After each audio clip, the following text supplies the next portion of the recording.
ایک لمحے کے لیے تصور کیجیے، ایک ایسی قوم جسے اللہ نے زمین کا سب سے بہترین حصہ عطا کیا تھا، جہاں ہوائیں نرم تھیں، زمین زرخیز تھی، نہریں بہتی تھیں، اور ان کی رہنمائی کے لیے اللہ کا نبی موجود تھا، حضرت نوح علیہ السلام۔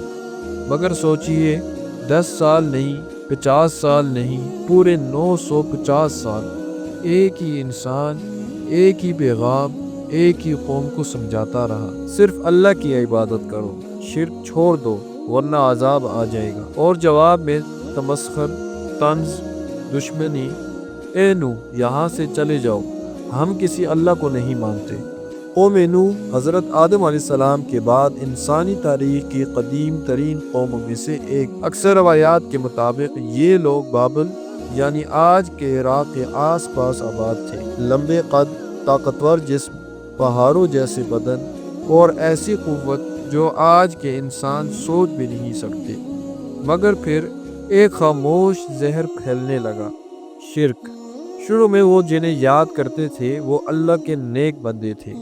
لوگوں نے کہا ان کی یاد کے لیے تصویریں بنا لیتے ہیں، تصویر سے تعظیم، تعظیم سے سجدہ، اور سجدے سے شرک۔ اے ہمارے معبود، ہماری مشکل آسان کر دے، ہمیں سکون دے دے۔ قرآن بتاتا ہے، اور انہوں نے کہا اپنے معبودوں کو ہرگز نہ چھوڑنا، ود، سوا، یغوث، یعوق اور نصر کو۔ یہ سب پتھر تھے، مگر ان کے دل پتھر سے بھی زیادہ سخت ہو چکے تھے۔ میرا معبود زیادہ طاقتور ہے، تم بکواس کرتے ہو، ہمارے بزرگ غلط نہیں ہو سکتے۔ اسی قوم کے بارے میں کچھ قدیم روایات میں ایک عجیب شخصیت کا ذکر ملتا ہے، عوج بن عنق۔ قرآن اس کا ذکر نہیں، مگر روایات کہتی ہے وہ حد سے زیادہ لمبے قد اور بے پناہ طاقت کا مالک تھا۔ لوگ اس کے قصے سن کر فخر کرتے، حقیقت میں یہ ایک علامت تھی۔ تو عوج بن عنق جیسی سوچ جنم لیتی ہے۔ اسی اندھیرے میں اللہ نے اپنی روشنی بھیجی، حضرت نوح علیہ السلام۔ قرآن کہتا ہے، اور ہم نے نوح کو اس کی قوم کی طرف بھیجا، اور وہ ان میں سے 950 سال رہے۔ وہ کہتے، میں تمہارے لیے اللہ کی طرف سے کھلا ہوا ڈرانے والا ہوں۔ مگر لوگ کانوں میں انگلیاں ڈال دیتے، چادریں اوڑھ لیتے اور کہتے ہم نہیں سنیں گے۔ کبھی کبھی کچھ چہروں پر نرمی آ جاتی، مگر سردار فوراً آ جاتے، اس کی بات مت سنو، یہ تو ایک غریب آدمی ہے، اگر اللہ پیغام بھیجتا تو کسی امیر کو بھیجتا۔ دن میں، رات میں، چھپ کر، اعلانیہ، نرمی سے، سختی سے، 950 سال کی دعوت۔ حضرت نوح علیہ السلام کہتے، توبہ کرو، اللہ بارش برسائے گا، مال دے گا، اولاد دے گا، باغات عطا کرے گا، اور تمہاری طاقت بڑھائے گا۔ مگر جواب وہی رہا، تمسخر، طنز، دشمنی۔ آخر وہ لمحہ آ گیا جب یقین ہو گیا کہ یہ قوم اب نہیں بدلے گی۔ تب حضرت نوح علیہ السلام نے وہ دعا کی جو آج بھی روح کو ہلا دیتی ہے، اے میرے رب، زمین پر کسی کافر کو زندہ نہ چھوڑ، یہ تیرے بندوں کو گمراہ کریں گے، اور فاجر، کافر نسلیں پیدا کریں گے۔ پھر اللہ کا حکم نازل ہوا، ہماری نگرانی میں کشتی بناؤ، اور ظالموں کے بارے میں مجھ سے بات نہ کرنا۔ حضرت نوح علیہ السلام کشتی بنانے لگے، سردار گزرتے، ہنستے، ریگستان میں کشتی، پانی کہاں سے آئے گا؟ پاگل ہو گئے ہو؟ انہیں کیا خبر تھی کہ ہر کیل، ہر تختہ ان کی تباہی کا پہلا اعلان تھا۔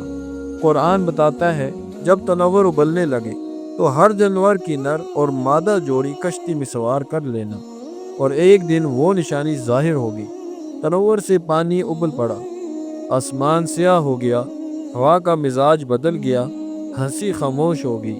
نوح علیہ السلام سمجھ گئے عذاب آ گیا ہے، مومن سوار ہو گئے، دروازے بند ہو گئے۔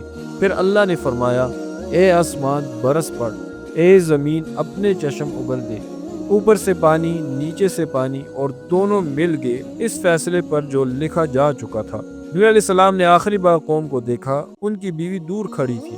انہوں نے پکارا، اللہ کی پناہ میں آ جاؤ، مگر اس نے منہ موڑ لیا۔ پھر نوح علیہ السلام نے اپنے بیٹے کو دیکھا، پکارا، اے میرے بیٹے، ہمارے ساتھ سوار ہو جاؤ۔ اس نے کہا، میں پہاڑ پر چڑھ جاؤں گا۔ نوح علیہ السلام بولے، آج اللہ کے حکم سے کوئی نہیں بچ سکتا، اور ایک موج ان دونوں کے درمیان حائل ہوگی۔ بیٹا ڈوبنے والوں میں شامل ہو گیا، صرف طوفان بول رہا تھا، چیختی ہوا، گرجتا آسمان، پہاڑوں جیسی لہریں۔ پھر اللہ نے فرمایا اے زمین اپنا پانی نگل لے، اے آسمان تھم جا۔ پانی اتر گیا، کشتی جولی کے پہاڑ پر ٹھہر گئی۔ نوح علیہ السلام سجدے میں گر گئے۔